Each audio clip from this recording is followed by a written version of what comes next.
Canada is headed toward a recession in 2023, but it is likely to be short-lived and not as severe as prior downturns, according to a new report from RBC.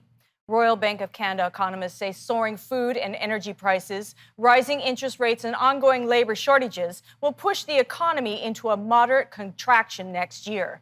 The report adds that household spending that accelerated out of the COVID-19 pandemic lockdowns will slow as higher prices, interest rates, and unemployment will hit households. RBC also expects house prices to fall 10% in the year ahead, subtracting over $800 billion from household net worth. Amid difficult and uncertain times, knowing if you should invest or buy a house could be confusing. With us now to give us his perspective on how to proceed is Mr. Brendan Caldwell, Director of Caldwell Securities Ltd. Welcome to Forum Daily. Thank you, Julie. Great to be here.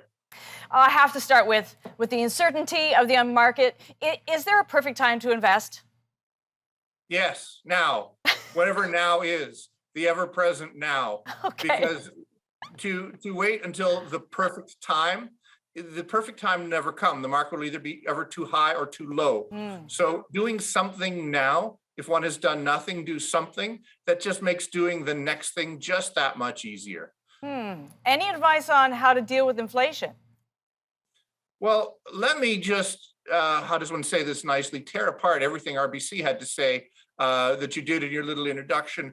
There's no way on earth they know that whether it's going to be short-lived or moderate. And if you rattled off all the things that I think are going up, food prices, energy prices, the price of getting your dog walked, I don't know, everything you said was going up. It sounds more like the makings of a revolution than it does a short and moderate recession. So I'm a little bit, more than a little bit skeptical of the precision with which economists predict the future and RBC's predictions about our present future, if that makes any sense in particular. So tell me, is it even worth investing in a house? Oh, yeah. Well, first off, is it worth living in a house? I think that's the first question people have to ask themselves. If you want to live in a house, by all means, live in a house. If you can have the means, I highly recommend it, as the great Chicago philosopher Ferris Bueller once said. So get a house if that's where you want to live. Buy a condo if that's where you want to live.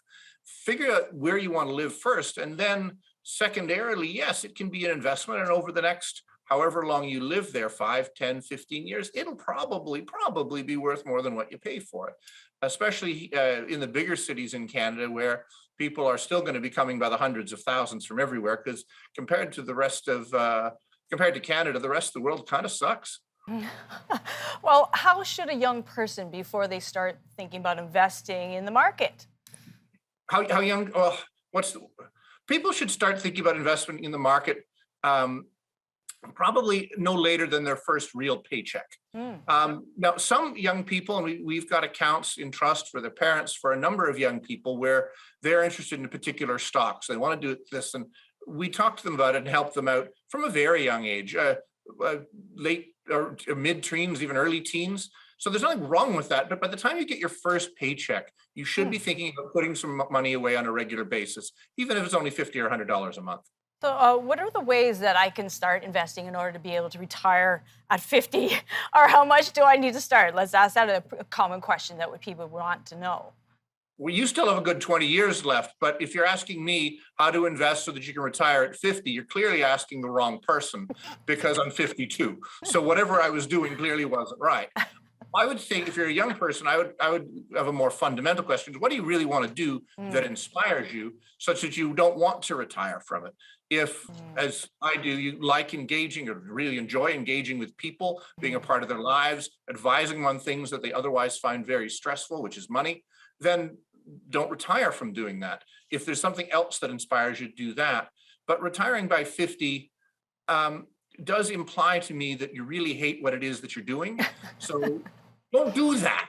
Do the thing that you're inspired by, and then figure out a way that you can make some money doing that. And then, as opposed to having this when and then thinking, oh, when I get to 50, when I get to 60, when I get to 70, I'll really enjoy myself then. Makes me think of cats in the cradle, but for a career. Well, thank you so much for those answers. They were very helpful. I'm sure our viewers will enjoy it. Always nice to have you. Thank you.